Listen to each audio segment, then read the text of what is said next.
Haunted Woods, the cottage of malevolent spirits.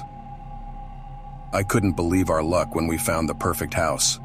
Tucked away in the woods, it was a quaint cottage with an enchanting charm. The real estate agent mentioned it had been vacant for years, but it was surprisingly well preserved. My partner Sarah and I were captivated by its allure and decided to call it our new home. As we settled in, the isolation of the woods began to weigh on us.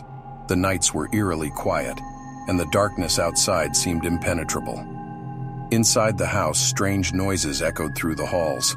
Sarah laughed it off, attributing the sounds to the old wood settling. I tried to convince myself she was right, but a nagging feeling of unease persisted. One stormy night, as rain drummed on the roof, I woke up to a chilling sight. A faint, ghostly figure hovered at the foot of our bed. My heart raced and I rubbed my eyes, thinking it was a trick of the imagination. But the apparition remained, its pale form pulsating in the darkness. Terrified, I shook Sarah awake. But when she opened her eyes, the ghostly figure vanished into thin air. I couldn't shake off the encounter, and neither could Sarah, who saw the fear in my eyes. We decided to do some research on the house's history. To our horror, we discovered that the cottage had been the site of a tragic murder-suicide years ago. The previous owner had killed his family before taking his own life. It sent shivers down our spines, realizing we were now living in a house tainted by such a dark past. As days passed, the atmosphere in the house became increasingly oppressive. We heard whispering voices when no one else was around, and objects moved as if guided by unseen hands. Our friends and family dismissed our fears, blaming it on stress and imagination.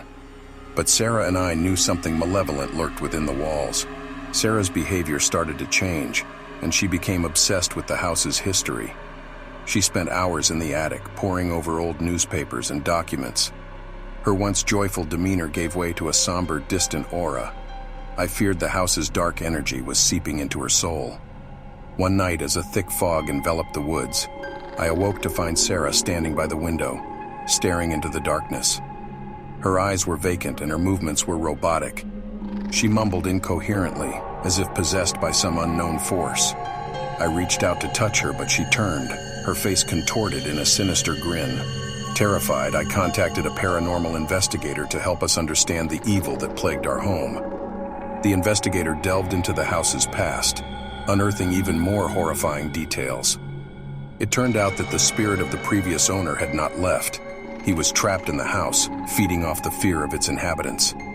As the investigator attempted to cleanse the house of its malevolent presence, the entity fought back with a furious rage. Objects flew across the rooms and the temperature plummeted. Sarah's possession worsened, and I feared I would lose her forever. In a final, harrowing confrontation, the investigator managed to banish the vengeful spirit from the house. The atmosphere lifted, and the dark energy dissipated. Sarah returned to her normal self, with no memory of her possession. We decided to leave the cursed cottage behind, thankful to escape with our lives. Years have passed since we left that house in the woods. The memories still haunt us, a constant reminder of the evil we faced. We've moved on, but we'll never forget the chilling ordeal we endured in the new house. Sometimes, in the silence of the night, we wonder if the malevolent spirit still lingers, waiting for its next unsuspecting victims. Thank you.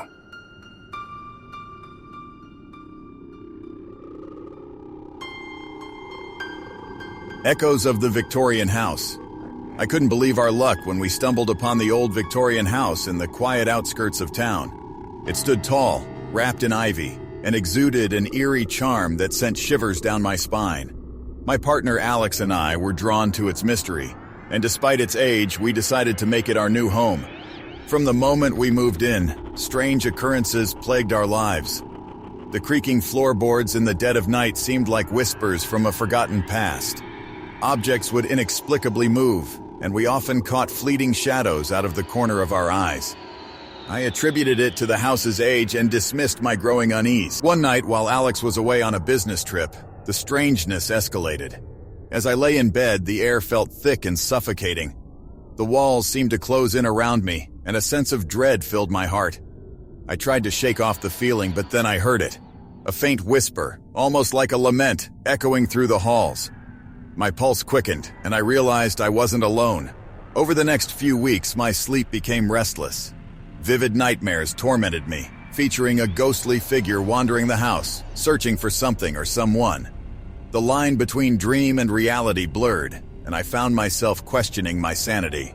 One evening, while exploring the dusty attic, I stumbled upon an old chest hidden behind stacks of forgotten memorabilia. Inside were journals belonging to a family who once lived in the house centuries ago. As I read through the faded pages, a chilling tale unfolded, a tragedy of betrayal, murder, and restless spirits seeking vengeance. Haunted by the revelations in the journals, I sought answers from local historians. They spoke of a gruesome murder-suicide that occurred within the house's walls, claiming the lives of a desperate husband and his unfaithful wife. The couple's tragic end left their souls trapped within the house, unable to find peace. Determined to break the curse, I delved deeper into the history of the house. With the help of a seasoned medium, I attempted to communicate with the tormented spirits. Their presence grew stronger, and the once charming Victorian facade now revealed a sinister darkness. During a seance, the medium made contact with the restless spirits. They yearned for justice, a chance to reveal the truth behind their untimely demise. Through the medium's channeling, I discovered the real story behind the murder, a tale of jealousy and greed that had been conveniently buried by powerful figures in the town's past. As the truth came to light, the malevolent energy that had gripped the house intensified. Doors slammed shut, and unearthly wails echoed through the hallways. The spirits sought revenge on those who had betrayed them, and I became the vessel for their wrath. In a climactic confrontation, the malevolent spirits made their presence known to the town, forcing the truth to resurface. Justice was finally served, and the spirits found peace at last. The house, once steeped in darkness, seemed to sigh with relief as the supernatural occurrences ceased. Despite the harrowing experience, I chose to stay in the house. With the spirits finally at rest, the Victorian beauty regained its charm. As time passed, the whispers of the past faded, and the house became a home. Our home, where we learned to cherish the good and bad memories alike, knowing that even the darkest secrets could be set free with the power of truth and acceptance.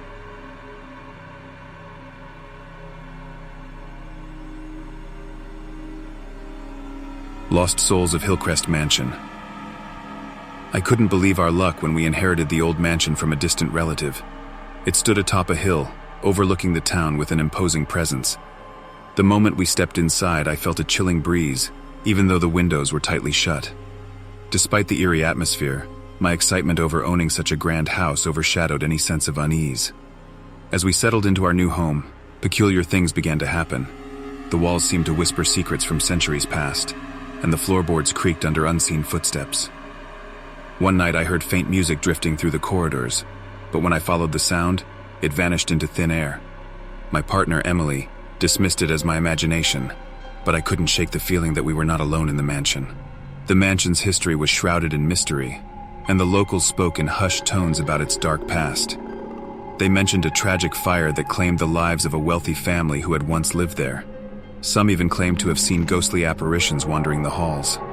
I tried to ignore the rumors, but as the days passed, the mansion's secrets seemed to claw at the edges of my sanity. One stormy night, as lightning illuminated the mansion's grandeur, I discovered a hidden door in the library. The door led to a forgotten wing of the house, and as I explored further, I found a room filled with dusty old portraits. Each painting seemed to glare at me with lifeless eyes, but one portrait in particular caught my attention. The image of a young girl with an enigmatic smile holding a music box.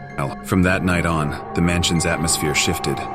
The girl in the portrait haunted my dreams, and the music box's haunting melody echoed through the house at odd hours. Emily grew concerned as my obsession with the mysterious girl consumed me, but I couldn't resist the pull of the mansion's dark secrets. As I delved deeper into the mansion's history, I discovered the tragic tale of the young girl named Isabella. She had died in the fire that ravaged the mansion decades ago, but her spirit seemed to linger, trapped between realms. I felt a strange connection to her, as if she was trying to communicate with me, Driven by a need to set Isabella's spirit free, I sought the help of a local medium. Together, we conducted a seance in the room with the portrait, hoping to make contact with Isabella's ghost. The seance unleashed a torrent of paranormal activity. The lights flickered, objects levitated, and the music box played with an eerie intensity. During the seance, Isabella's spirit made contact, revealing the truth behind the mansion's tragedy. She had been wrongfully accused of starting the fire and blamed for the family's death. She sought justice and closure, and I vowed to help her find it no matter the cost. As we delved deeper into Isabella's story, the malevolent presence within the mansion fought back. Emily and I faced chilling encounters, apparitions, chilling whispers, and unexplained injuries. The house seemed to resist our efforts, but we pressed on, determined to help Isabella find peace. In a climactic showdown, we confronted the malevolent presence in the mansion, demanding it release Isabella's spirit. The mansion shook with fury, but our determination prevailed. Isabella's spirit was finally free, and as she ascended into the afterlife, the mansion's darkness lifted, replaced by a sense of peace. With Isabella's spirit at rest, the mansion's haunting atmosphere dissipated. It became a true home for Emily and me, filled with warmth and happiness. The mansion's dark secrets were now laid to rest, but the memory of our encounter with the supernatural would forever linger, reminding us that even in the darkest places, there is hope for redemption and peace. Thank you.